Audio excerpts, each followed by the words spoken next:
Hello everyone, आप सभी का स्वागत है यूपीएससी टाइम में। और आज इस वीडियो में हम 7th क्लास के 11th चैप्टर की बात करेंगे, जिसके अंदर हम पढ़ेंगे transportation in animals and plants. इससे प्रीवियस वीडियो में हमने क्या पढ़ा था, रेस्पिरेशन इन ऑर्गेनिज्म की, हमें क्यों रेस्पायर करना चाहिए, क्यों नीड है हमारी बॉडी को रेस्पायर करने की और क्या उसकी मतलब डिमांड है हमारी बॉडी को। ठीक है, तो आज इस वीडियो में हम क्या पढ़ेंगे, transportation in animals and plants. सबसे पहले हमें पता होना चाहिए कि ट्रांसपोर्टेशन होता क्या है। हमें पता है ट्रांसपोर्ट एक ऐसी प्रोसेस है जिसके थ्रू हम क्या करते हैं, चीजों को एक जगह से दूसरी जगह पर पहुंचाते हैं। ठीक है ना, चाहे हम खुद भी जा रहे हैं तो उसके लिए हमें किसी मीडियम की जरूरत होती है। अगर हम डेली लाइफ का एक एग्जांपल लें तो हमें जैसे कि हमारी कंट्री में कुछ चीजें नहीं बनती या फिर हमें नेचुरली नहीं मिलती, तो हम क्या करते हैं, दूसरी कंट्री से उसको एक्सपोर्ट या इंपोर्ट कर लेते हैं, आदान प्रदान की प्रक्रिया करते हैं। ठीक है, तो वो भी किसी माध्यम से होती है, बट उस ट्रांसपोर्टेशन के लिए किसी माध्यम की जरूरत होती है, जैसे कि समुद्री रास्तों से शिप के थ्रू आ गया, फिर प्लेन के थ्रू या ट्रेन से। ठीक है ना, बट ऐसे ही जैसे कि ट्रांसपोर्ट हो रहा है, ठीक है, वैसे ही हमारी बॉडी को भी नीड है कि हमारी बॉडी, जैसे हमने फूड खाया लेकिन उस फूड के जो कंपोनेंट है हमारी बॉडी के हर पार्ट तक पहुंचने चाहिए, क्योंकि हर पार्ट को एनर्जी की रिक्वायरमेंट है। और एनर्जी की रिक्वायरमेंट है तभी मिलेगी एनर्जी जब हमारी बॉडी के हर पार्ट तक फूड पहुंचेगा, ऑक्सीजन पहुंचेगी, ताकि उससे एनर्जी रिलीज होगी। ठीक है ना, तो उसके लिए हमें किसकी जरूरत पड़ती है, ट्रांसपोर्टेशन की। तो इसके लिए गॉड ने बहुत ही सुपरफिशियल हमारे अंदर सिस्टम बनाया है कि कैसे हमारा फूड है वो ट्रांसपोर्ट होगा।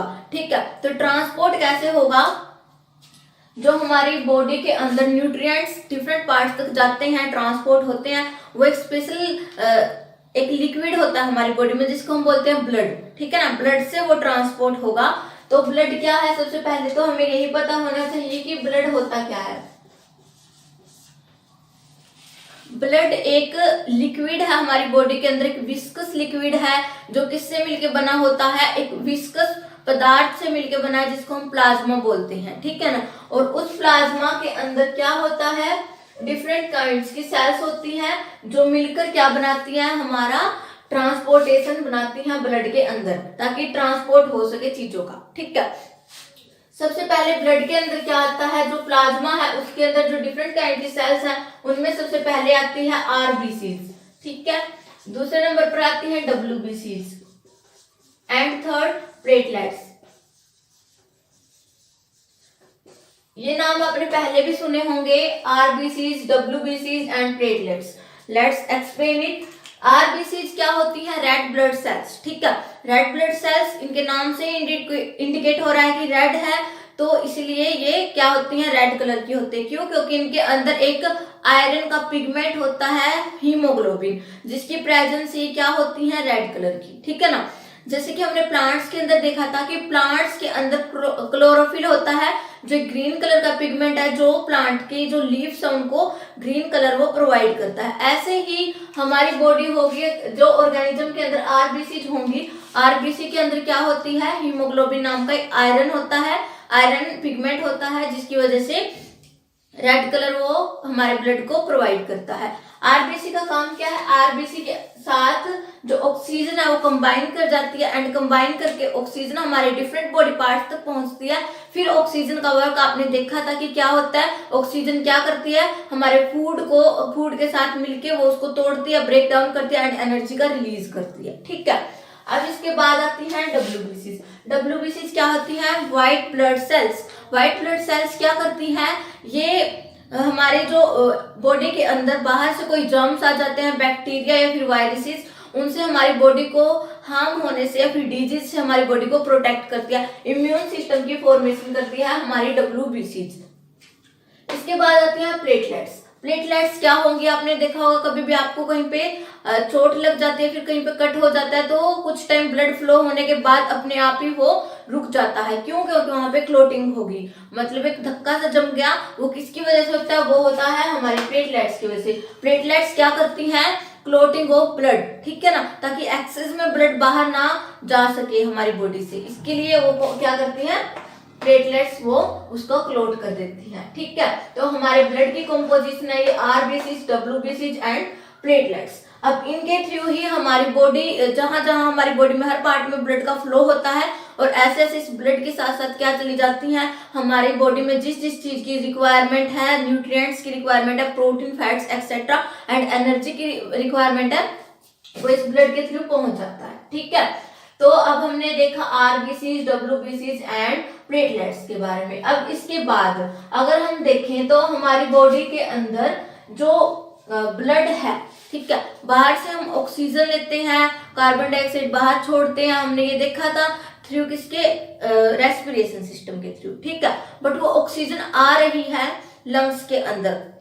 अब लंग्स से क्या होगा, जो पंप करने का काम करेगा, उस ब्लड को पंपिंग का काम करेगा हमारे बॉडी के अंदर, वो करता है हार्ट। ठीक है, हार्ट क्या होता है, हार्ट एक मस्कुलर ऑर्गन होता है जो कॉन्टिन्यूअसली बीट करता रहता है, बीटिंग। ठीक है, मतलब धड़कता है ये। ठीक है, जिसकी वजह से क्या होता है, हमारा ब्लड पंप होता रहता है, ये 1 सेकंड भी नहीं रुकता। क्यों? क्योंकि इसकी वजह से हमारी लाइफ चल रही है। जिस दिन ये रुक गया तो डेथ होगी। ठीक है, तो डेथ हो जाएगी, ऑब्वियस सी बात है। तो इसका जो शेप होती है वो कैसी होती है, हमारे फिस्ट की आकार की। फिस्ट मतलब मुट्ठी के आकार की इसकी शेप होती है, मस्कुलर ऑर्गन होता है। और कहाँ पर प्रेजेंट होता है, ये हमारी स्लाइटली लेफ्ट साइड में प्रेजेंट होता है, चेस्ट कैविटी के नीचे। ठीक है ना, लंग्स से थोड़ा नीचे प्रेजेंट होता है। और इसके बाद अगर हम देखें तो ये बीट करता रहता है, बीटिंग। ठीक है, मतलब धड़कता रहता है क्योंकि मस्कुलर है। इसके अंदर कॉन्ट्रैक्शन एंड रिलैक्सेशन की एक्टिविटीज चलती रहती हैं। ठीक है, अब क्या होगा, जो हमारा हार्ट है उसके अंदर ब्लड कैसे चलता है, वो चलता है with the help of blood vessels. Blood vessels क्या होती हैं, जिनकी हेल्प से ब्लड ट्रांसपोर्ट होता है, डिफरेंट बॉडी पार्ट्स तक ट्रांसपोर्ट होता है। ब्लड का काम हमने देख लिया, लेकिन ये ब्लड को जैसे हम क्या करते हैं, हमारा जो वाटर है वो ड्रेन सिस्टम में चला जाता है, जो वेस्ट वाटर होता है बाहर निकालते हैं ड्रेन सिस्टम, स्ट्रीट के अंदर, और बाहर चला जाता है। वैसे ही हमारी बॉडी को भी एक पाथवे की नीड है जिसके थ्रू ब्लड ट्रांसपोर्ट होगा, वो होता है कुछ ब्लड वेसल से। और वो ब्लड वेसल्स मेनली कौन कौन सी होती हैं, वो होती हैं 2 टाइप की, आर्टरीज एंड वेन्स।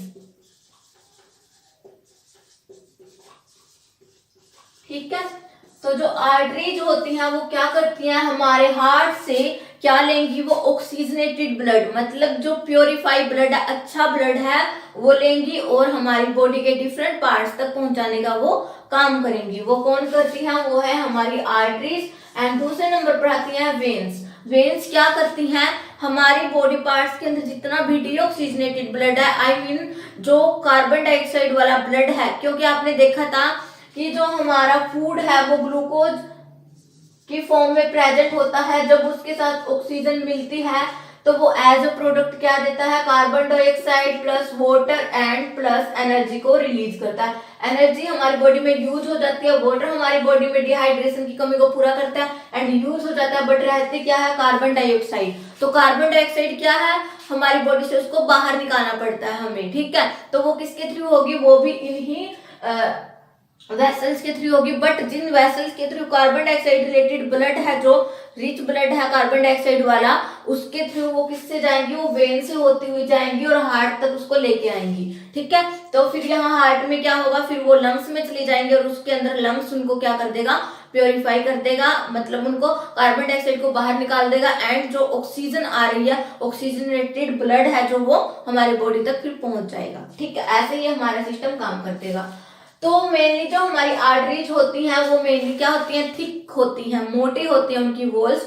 क्यों? क्योंकि जब हमारे डिफरेंट बॉडी पार्ट्स तक ये ब्लड पहुंचाने का काम करेंगी तो इनमें कुछ एक प्रेशर क्रिएट होगा, जिस प्रेशर की वजह से, ताकि ये वॉल फट ना जाए, तो क्या होती हैं, ये मोटी होती हैं। जबकि अगर हम बात करें वेन्स की, तो एज कम्पेयर टू आर्टरीज ये थिन होती है और इनके पास क्या प्रेजेंट होते हैं, पंप नहीं, वोल्व्स प्रेजेंट होते हैं। वोल्व्स क्या करते हैं, जो ये डीऑक्सीजनेटेड ब्लड की वेन्स हमारे लेके आई हैं, ये ताकि सिर्फ हार्ट तक ही पहुंचे, बीच में कहीं ना रुके, तो इनको एक स्ट्रेट पाथवे प्रोवाइड करने का काम कौन करती है, वो है हमारी वेन्स, मतलब जिनके अंदर क्या होता है, वोल्व्स। ठीक है, वोल्व्स की वजह से, वोल्व्स एक ढक्कन टाइप होता है जो सिर्फ जाकर हार्ट तक ही जाएगा। ठीक है, अब अगर हमने क्या देखा, आर्टरीज देख ली, वेन्स देख ली, इनके फंक्शन देख लिए। अब हम क्या होता है हमारी बॉडी के अंदर, कैसे हमारा जो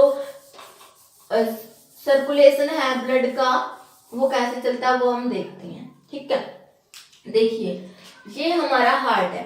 ठीक है, हार्ट के अंदर क्या है, हमारे जो वेन्स हैं वो कार्बन डाइऑक्साइड रिच ब्लड, मतलब जो डीऑक्सीजनेटेड ब्लड है वो लेकर आएंगी हमारे हार्ट तक। हार्ट से क्या होगा, पल्मोनरी आर्टरीज होती हैं। पल्मोनरी आर्टरीज क्या करती है, हार्ट से उस ब्लड को लेकर वो लंग्स तक पहुंचा देती हैं। ये हमारे लंग्स हैं।